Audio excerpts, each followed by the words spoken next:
Saturday. The likeliness of any of you sitting around on Facebook working your Scentsy business today is probably not super high, so I decided I was going to make this video, but I'm just gonna upload it later.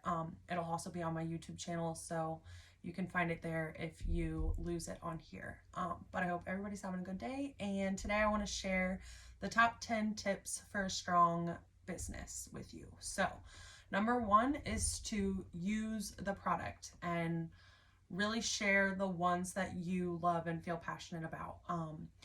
It's going to be a lot harder for you to sell the counter clean if you aren't actively using the counter clean. You don't want to feel like your posts are salesy and scammy and forced, but if you're using it every day and you do love it and you do use it in your whole house, it's going to be so much easier for you to talk about and share. Just actually show them how you're using it on a daily basis or whatever. So definitely use this stuff.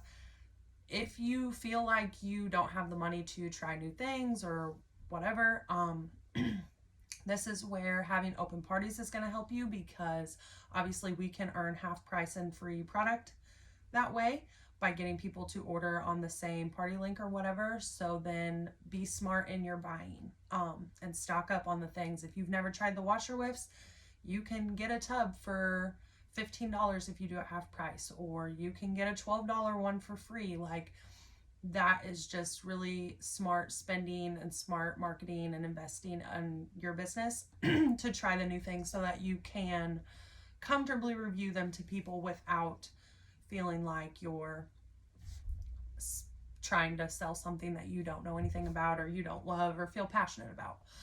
My goodness, excuse me. My next tip is going to be a little bit of a twofer, I guess. So hearing the word no is crucial. Like, I know rejection is huge. No one wants to be rejected. No one wants to be told no. I get it. I don't either. But the more no's you hear, the closer you are to a yes. Literally, the difference between a superstar director in this business and a certified consultant is the amount of times they heard the word no. You have to keep going. You have to keep persevering. Like, it's going to happen, and you have to not take it personal, because at the end of the day, they may not be saying no to join your team because of you. They may love you. They may be a great customer. You may have really thought like, oh, they're the one. Like, she's going to be a rock star. I want her on my team. And then she said no. And maybe it's because she doesn't have the money to pay for the join kit. Or maybe it's because she has a lot going on in her life right now and she doesn't feel ready. There are so many people in the world that aren't willing to commit to things unless they can 100% give it their all. I mean, I get like all the things, do it scared, do it when you're not ready, but for some people that is not a thing that they do. So you just really have to, when you hear the word no, whether it's to join your team, whether it's to hosting a party, whether it's to placing an order that day, just think back to your own life. Think back to your own self. How many times did you say no before you joined? How many times did you decide that you didn't need to spend money on Scentsy that month? Like, people's lives are so much more than what we know or what we see. So unless they're like your super, super tight friend that you know everything and anything about, I mean, don't be so hard on yourself. It probably has nothing to do with you. And no doesn't mean forever. It just means no for right now. So just keep them in your back pocket and keep catering to them and keeping them as a customer and checking in with them. And one day they might surprise you, but don't beat yourself up over it, because it is not it's not about you. This business is not about you at all. So you have to really take yourself out of it and think about them. And that is when you will see growth and you will feel like you're blessing someone. When you hear a yes, it's amazing. The other thing that I want to say with this is having a really deep rooted why, because that is what's going to keep you going once you've heard no over and over again. Just saying that you want to make money, just saying that you would like to grow a business, like, it needs to be deeper than that. It has to be you're doing this to stay home with your kids and you need X amount of dollars. You're doing this so you're going to work towards that goal no matter what, no matter who says no, to be able to stay home with your kids. You're doing this to make your car payment and you need X amount of dollars. So you're going to work hard until you get there because you have to have this to keep your car, right? It's like things like that. Dreaming of going on a vacation, taking your family on vacation, like really, really sit down and ask yourself, why am I doing this? Who am I doing this for? And when you start to feel defeated because people have told you no, look at that. Think back to that. Go back to that, because that is what's going to keep you going and thriving. And it's super, super important that you stay consistent and keep trying even when you get told no. All right, so the next one is going to be being a good listener / scroller. So obviously COVID has our lives like all sorts of crazy, and I know a lot of people are building their business online right now, which is amazing, and hats off to you if you're doing a great job with it. If you are physically talking to people in person or not, but intentionally scrolling is something that is going to help you in your business. Seeing that person who wishes she could stay home with her kids and hates dropping them off at daycare and reaching out to them. I mean, granted, if you see it, obviously you guys are friends on Facebook. I'm not saying go cold message these people out of nowhere, like build a relationship with them though, but just noticing that and getting to know them and making that connection can potentially change her life and maybe your business. So really be intentional when you're scrolling and also listening to the people. So when we're presenting people with the join opportunity or even the host opportunity, really pay attention to what they're saying. You know, don't word vomit on them, but just listen to them and then think in your head, like, how can Scentsy benefit them? Scentsy is the answer to so many problems. But if we're not listening to their problems and then connecting them with our business and how we can help them and presenting it that way, it comes off kind of like, oh, she's just another multi-level whatever marketer trying to get me to get her on a boat or something. You know what I mean? I don't know what people think, but it gets a really bad rep. So if you're being genuine and you're listening to them and really showing them how this is going to change and bless their life and how this can help them and has nothing to do with you, that is how it's going to happen. Like, it's not going to happen because you tell them that you can get 1,500 incentive points if they join this month and you have a party and whatever, blah, blah, blah. Like, it's not going to work. Maybe with a few people, but it's not going to sustain and it's not going to keep happening for you. You really have to be selfless about it and listen to them and find what Scentsy can change in their life. And this can be in more ways than just someone joining. This can be someone saying that they need a teacher gift for their daughter's teacher, or that they want to do something special for their dog groomer or whatever. Having Scentsy in the forefront of your mind and sharing that with them, that you can help them. I mean, knowing someone whose kid is in like a travel soccer team or something that they have to fundraise for themselves and make their own money to get there, like offering a fundraiser. It's just hosting a party because someone says they don't have money to pay for Scentsy this month, like, so offering them the host opportunity to earn it for free. Just things like that. Just really being a good listener is super important.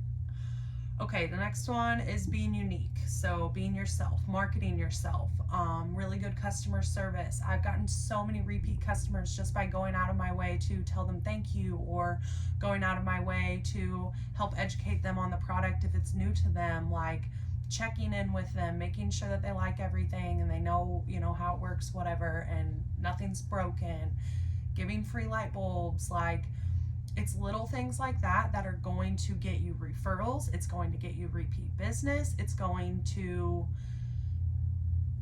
just change the game. Like, customer service is a dead art. It really is. How many times do you guys go somewhere and you're like, wow, that lady could have been nicer? Like, there's no reason for you to be rude to people. Like, kindness is free. So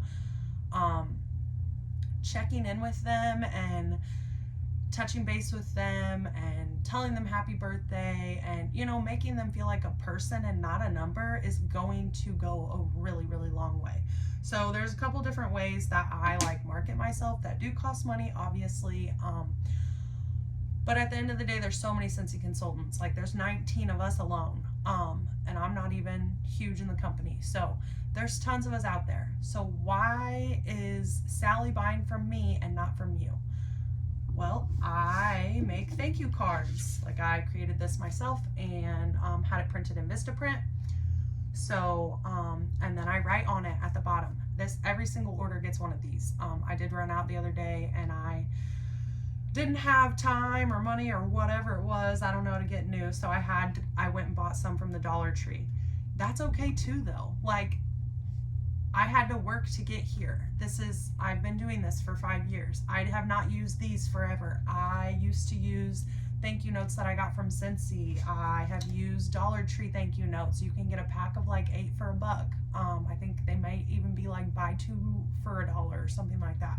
I have just used whatever postcard I had and wrote a thank you note on it. Like I used to write thank you on the scent circles. Like I've done all sorts of things. So don't feel like you have to do what I do, but that is what I do to set myself apart. And just the thank you note itself is something. Think of how many times you've ordered from a direct sales company or any company for that matter. Like how many people tell you thank you, go out of their way to text you thank you, or send you a thank you note that they wrote themselves. Like not very many. This is something I have kind of done for a while and started to get away from. I've got all sorts of variations of these, but it's a magnet business card. I switched to magnets because I kind of was like, you know, people probably throw business cards away. I know I throw business cards away, so I'm sure other people do too. And they were kind of expensive, but who doesn't love a magnet? I love magnets. So I used to put pictures of like my family or whatever. I just got this digital marketing image thing of myself because updating pictures all the time was getting annoying. So the QR code is also really clever and genius, but magnets, anyway, I've kind of gotten away from them because a lot of my customers are repeat customers, and when you go to your friend's house and they've got 10 magnets of you on their fridge, like it's kind of weird. So I do these now. This is just a different business card. Like again, QR code, my picture. I love these, especially with me doing events and things now, because seeing your picture is going to bring them back to, oh, I remember her, you know what I mean? As opposed to just reading your name, like, oh, the Scentsy lady, you know, like pictures are gonna help. So it doesn't have to be, like I said, a digital market image.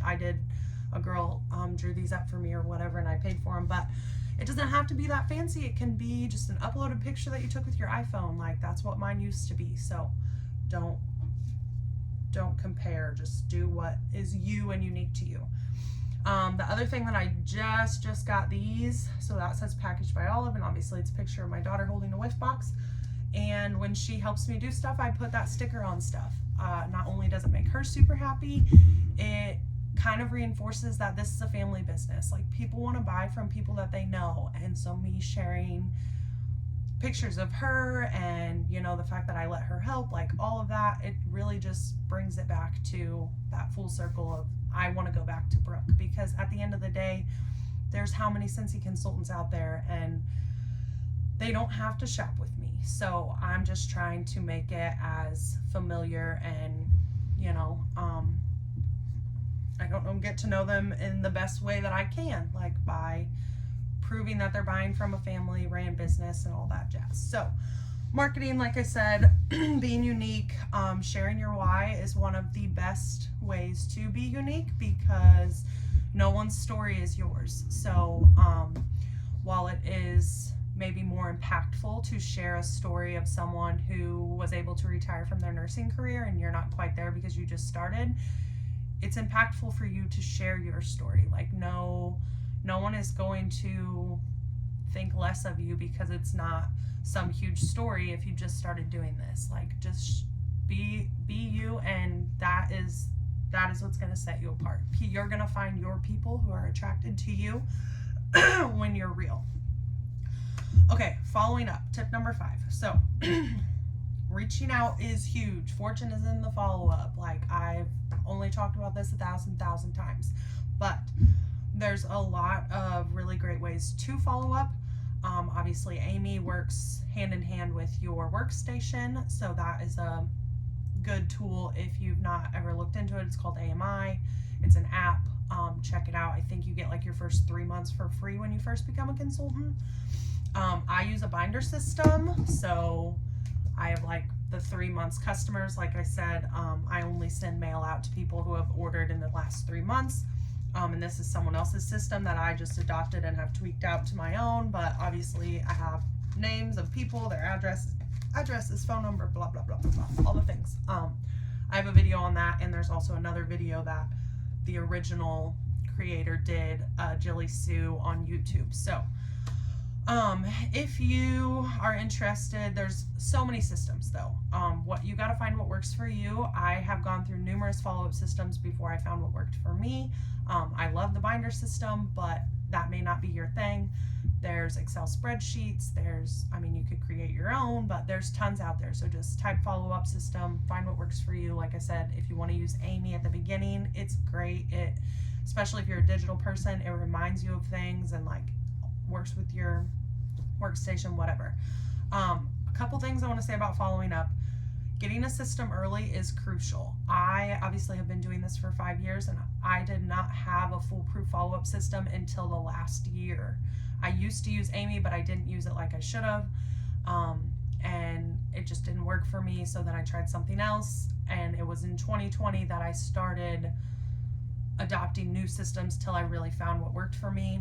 And I can tell you, I've lost lots of customers, lots of potential hosts, lots of people who could have joined my team because I didn't follow up. I didn't ask the questions. I didn't check in with them. I've had people who are friends or whatever had been customers join other direct sales companies or join other Scentsy consultants, which it's not their fault. It's mine, like I didn't ask, I didn't try, I wasn't diligent. So if you don't follow up, you're gonna miss some shots. You miss 90% of the shots you don't take, right? So you got to put yourself out there. You got to try. You got to ask, because if you don't, someone else will. So you don't want to miss the mark. Also, when you're following up with people, you don't have to make it spammy. You can just check in with them. Hey, how are you doing? Haven't heard from you in a while. I just wanted to see, what you were up to, whatever. Hey, how did you love? And make it specific. Look at their order history. What is the last thing they ordered? Hey, I saw that it's been 3 months since you ordered wax. How's your stash looking? Like, did you not like some? Whatever. What was your favorite scent? Like, you don't have to do it just to sell. I can tell you, I have reached out millions of times just to check in on customers, and in turn, I have ended up getting a sale out of it. And that wasn't my intention, I was just checking in with them, but they know I sell Scentsy, so whenever I text them, then it trickles back like, oh, my light bulb burnt out. Like, they don't live and breathe Scentsy like we do, or like I do, I guess. I don't know if you do, but I do. So I think about it every day. I check my workstation 11, 12, multiple times a day. You know what I mean? Like, I'm constantly thinking Scentsy. I'm in tons of Scentsy groups. I'm in tons of Scentsy things. My Facebook timeline is Scentsy, but that's not the case for every single person in the world. Your customers are not doing this the way that you are. So don't think that you're annoying them. Don't think they already saw it and you don't need to send it again. Like, you need to check in with them.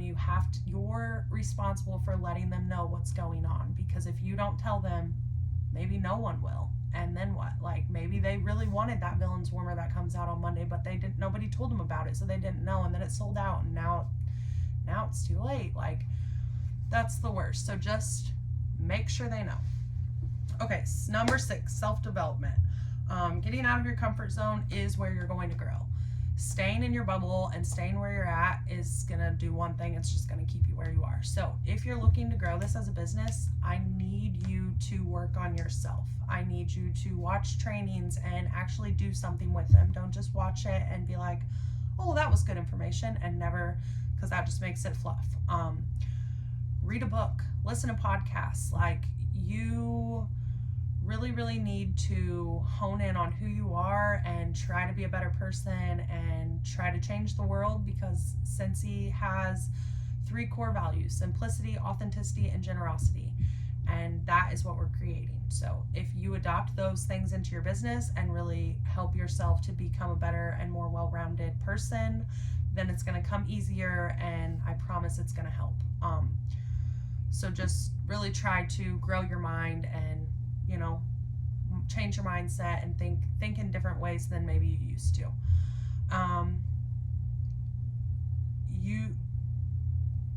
Your business, obviously 100% of your time is not going to go to your business. I'm sure you have other things going on, but when you're working your business, you need to make sure you're working on income producing activities. You're going to hear people talk about these, call them IPAs. So this is like networking with new people, asking people to host a party, things like that, things that are making you money. There's multiple lists on our Star Directors group page for sure. I know she has some. I should have some on our group page or team page, but I'll go back and look after I'm done here to make sure there's some, so I'm not lying to you.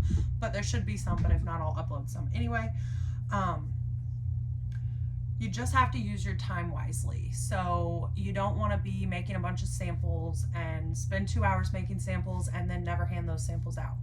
Or spend $10 on marketing material and then the catalog season's over and you still have all the same marketing material that you bought. Like, that's a waste of money, that's a waste of time.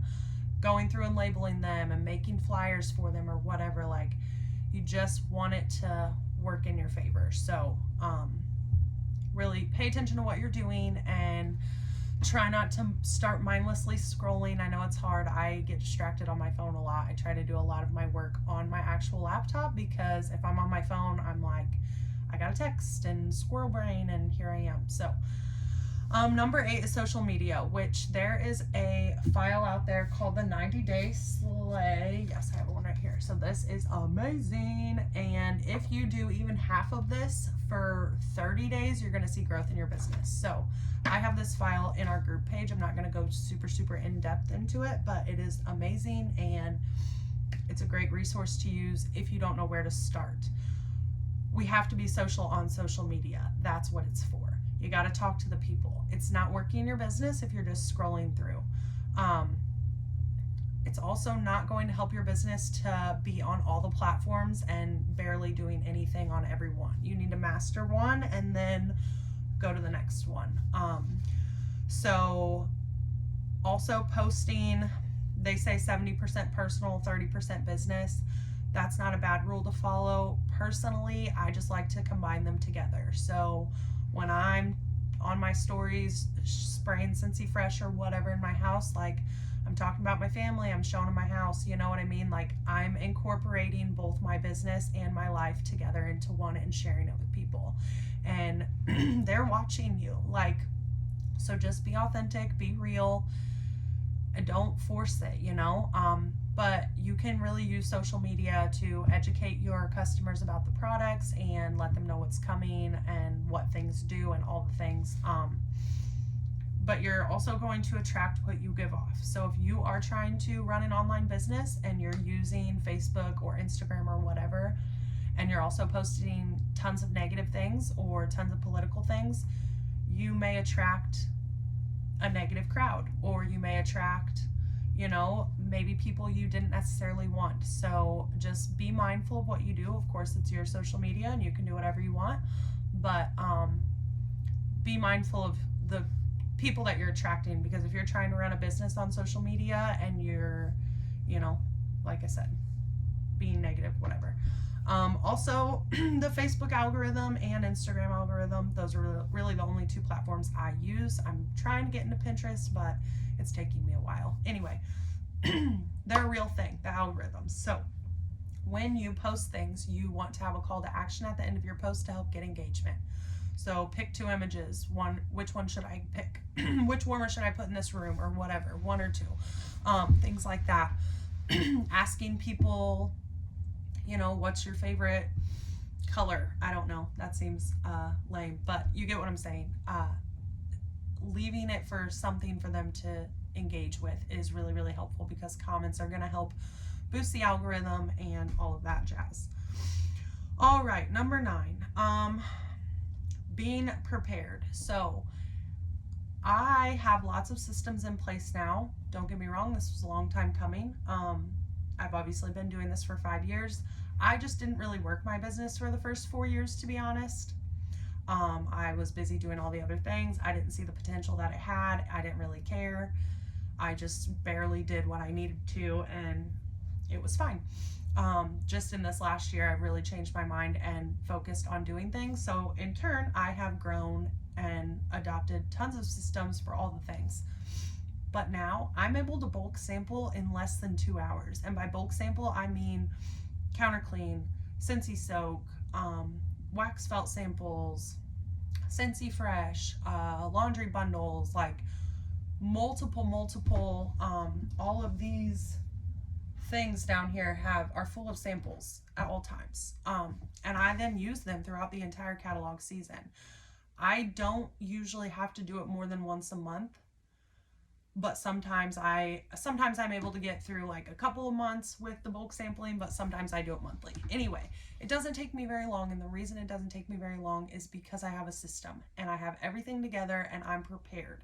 So when I have 2 hours, I have everything in one place and I know what I'm going to do and where I'm going to go with it and how I'm going to get there. Like, my labels are already created and saved, so then I just print them out. Like, it's a foolproof system and it works well and it takes less time. So if you're prepared when you do your follow-up, your samples, your scrolling on Facebook, like, that's what this is. This is how scrolling on Facebook becomes an income producing activity for me, because I intentionally do things that are growing my network and growing my business and connecting with people. But without this paper, I wouldn't do that. So being ready, making your list of 100 and using that as a master tool to continuously update and grow from, those are very, very crucial in your business. And then the last one is going to be never give up. Like I said, people are watching you. Like, people are creepy. It's the thing.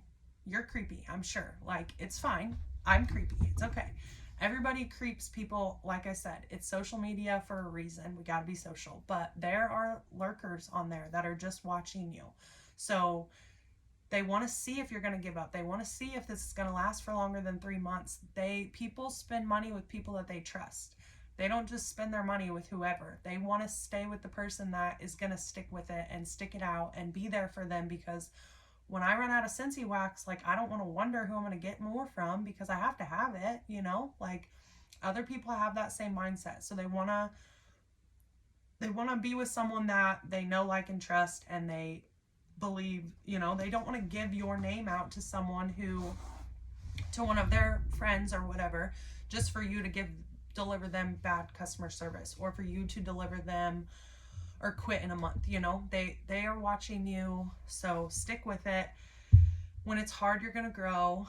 This is not an overnight gig. If someone told you were going to get rich fast by selling Scentsy, they lied to you, because you're not. Like, but it comes over time, and if you consistently work, you can change your life in a year. You can change your business and grow a big business in a year if you consistently put in the work and do the hard things. I promise. I have changed my business in a year tremendously. So like I said, it's not an overnight business. It's going to be hard. You're going to have hard days. That's what we're here for. That's what I'm here for. So reach out to your people, find accountability partners, find your tribe, find your people, and stick with them. You know, call them when you need help, reach out, let them know, like, when you're struggling, we're all here, we're better together. And I can't wait for you to go build a huge business. So have a great Saturday, everybody. Bye.